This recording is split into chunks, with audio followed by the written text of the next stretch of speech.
ঢাকার অন্যান্য আসনগুলো থেকেও একই অভিযোগ পাওয়া গেছে। জাল ভোট দেওয়ার ছবি ধরা পড়ে ২১-এর ক্যামেরায়। এই আসনগুলোতে জাল ভোটের পাশাপাশি অপ্রাপ্তবয়স্ক ভোটারেরও ভোট প্রদান করতে দেখা গেছে। তাদের দাবি, বড় ভাইদের আদেশে ভোট প্রদান করতে এসেছেন তারা।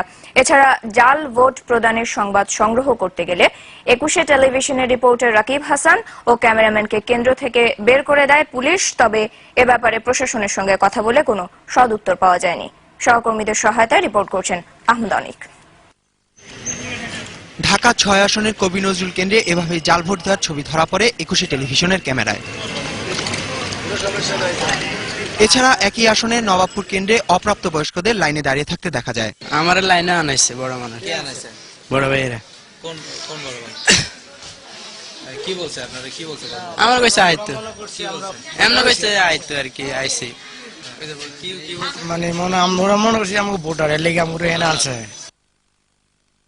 এদিকে ঢাকা ১৭ আসনের Gulshan model school and college কেন্দ্রে একই ব্যক্তি ভোট দিয়েছে বারবার। আরে আমার আমি শোনেন, আমি ওনাকে হেল্প করার জন্য আসছি, এটাই। যেহেতু কার্ড নিয়ে আসছে তাহলে তো ভোট দিতে আসছে। ভোটার সংখ্যার চেয়ে বেশি ব্যালট পেপার দেওয়া হয়েছে বুথগুলোতে। এছাড়া ভুয়া এজেন্ট হিসেবে কাজ করার অভিযোগও উঠেছে। ব্যালট পেপার 37টা গেছে, ঠিক 34টা আছে। এখানে দুইজনে কাজ করছি তো, এর আগে হুজুর ছিল, আমি খাওয়া দাওয়া করার পরে আমি আসছি। চোখের সামনে এসব জালিয়াতি হলেও কার্যকর কোনো পদক্ষেপ নেয়নি প্রিজাইডিং অফিসার বা আইন শৃঙ্খলা বাহিনীর সদস্য। সকাল থেকে থাকবো কেন? আছে তো ভাই, আমরা যা আসছি প্রায় 2 ঘন্টা হয়ে গেছে। আচ্ছা দেখি বার করে দিচ্ছি।